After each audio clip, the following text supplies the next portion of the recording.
আরম্ভ করলে যেই তো শেষ কীর্তন আমার হয়ে গেল। আর এই গ্রামে কখন কীর্তন হবে জানি না। দুটি নয়নের জলে কেঁদে কেঁদে ওঠার মুছার জন্য খেয়াল থাকতো না। অপ্রভুর আকি চলে ভক্ত বেশে যায়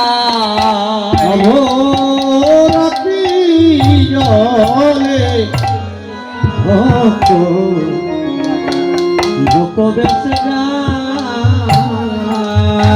প্রভু আকি জলে ভক্ত বেশে বেশে যায় প্রভু আকি জলে ভক্ত বেশে যায়। দাদা নিত্যানন্দকে হাতে ধরে গিয়ে বলছেন, দাদা নিত্যানন্দ, এই আনন্দের বাজার আমি বড় সাধনা করে বসিয়েছিলাম দাদা। এই জীবনে আমার এই আনন্দ বাজার হবে কিনা জানি না। আজি কহিলেন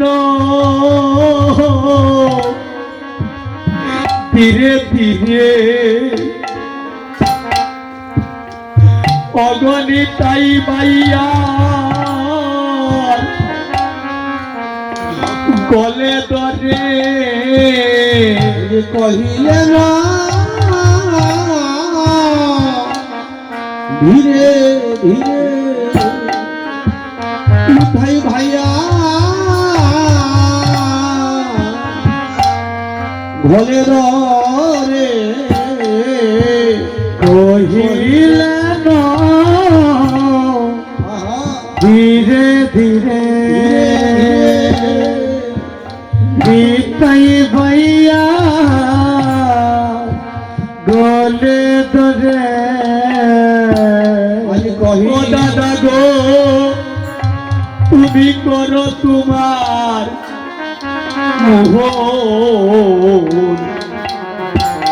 মোহন কবি বিদায়। ও দাদা গো তুমি করো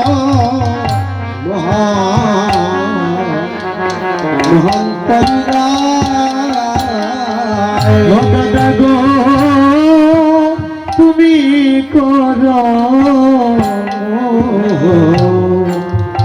তো পিতা।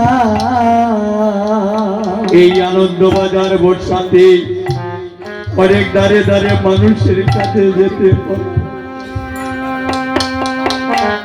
এই কীর্তনের আগের সারিতে যারা থাকে দাদা, তাদের অনেক বদনাম হয়। যারা আগের সারিতে থাকে না, তাদের কোনো কলঙ্কের ভয় থাকে না।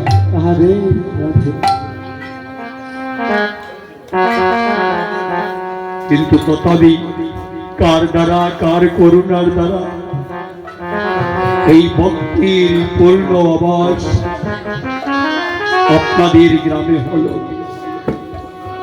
প্রভু নিজ গুণে করুণা করে কাউকে দিয়ে বলে যা, একবার কৃপা করে তুই কষ্ট করে শিবা সংবরের আয়োজন কর।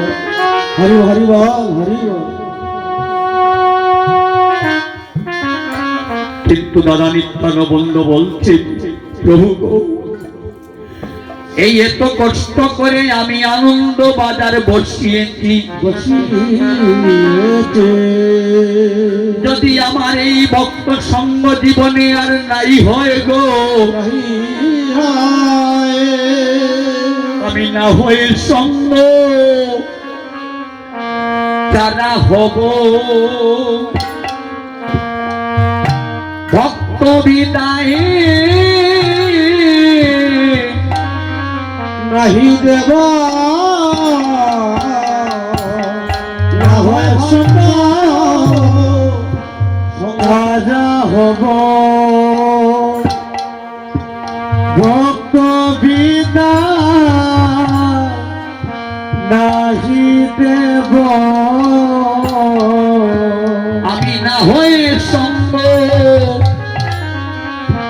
তারা হব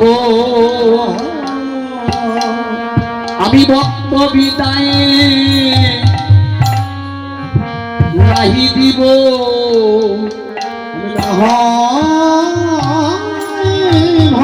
ভক্ত সঙ্গ তারা হব আমি নাহি ভক্ত নাহি দিব দেব ও দাদা গো আমি অপরাধী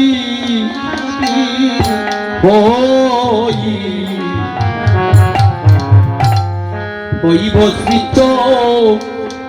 শ্রীচরণে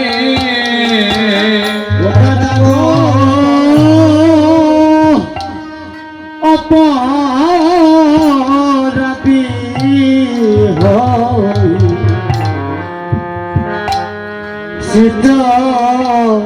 চিত্রণে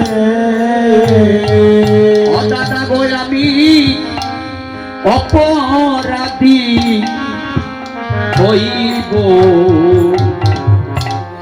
হইব শ্রীচরণে